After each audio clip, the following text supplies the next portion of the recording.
Chilling Tales for Dark Nights.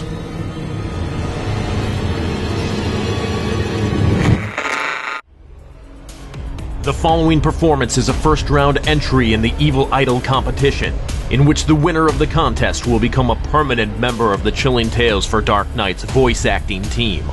Listen to the entire performance, and if you'd like to see this particular contestant advance to the second round, which begins August 1st, simply click the thumbs up icon to vote in their favor. If you don't care for the performance, click the thumbs down icon instead.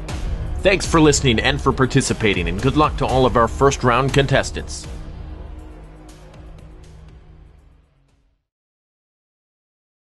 Stuck at Work by D.G. Collins, performed by Fred Cracky for Chilling Tales for Dark Nights and the Evil Idol competition.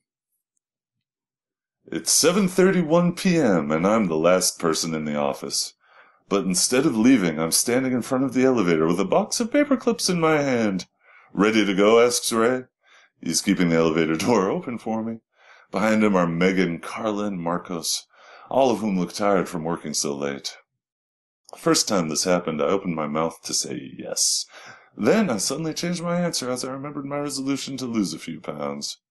Back then I said thanks, but I'll take the stairs. This time I don't say anything. "Suit yourself," Ray says anyway, as if I had spoken.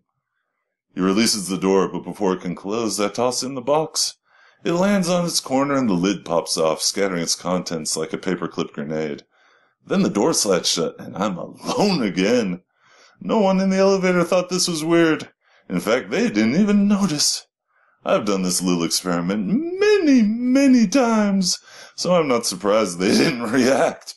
I'm also not surprised to look over and see the box of paperclips back on my desk as if I'd never touched it. My other experiments end the same way.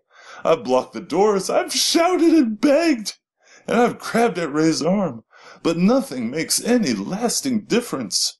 My coworkers never respond, and everything resets. I always end up alone in the office, at least until the elevator reappears and Ray asks if I'm ready to go. I've gotten tired of experimenting, but there isn't much else to do around here. The phones and radios and fire alarms don't work. All the computers are frozen. I found a cheap romance novel hidden in Megan's bottom drawer, but I know how it ends. I ought to. I've only read it 30 times. Even if I actually do take the stairwell, it's like walking into an M.C. Escher print. However many flights I descend or ascend, every door brings me right back here to the 40th floor. Of course, I could always join my coworkers in the elevator. I remember once when I was a kid, I was feeling morbidly curious, so I looked up elevator accidents and found out they were incredibly rare.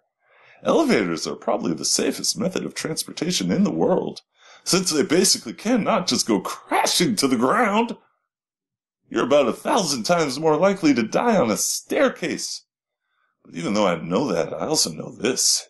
Each time the elevator leaves, if I put my ear to the door, I can hear the receding screams of my coworkers echoing back up the shaft. That's why it's always 7:31 p.m., because I'm supposed to be with them. Looking up from the paperclip box, I see the elevator has returned. "Ready to go?" asks Ray. Eventually I know I'll say yes. Thanks for listening. If you haven't already, don't forget to cast your vote for this contestant via a thumbs up or a thumbs down. Thanks for voting and for spreading the word about Chilling Tales for Dark Nights and our first ever Evil Idol competition.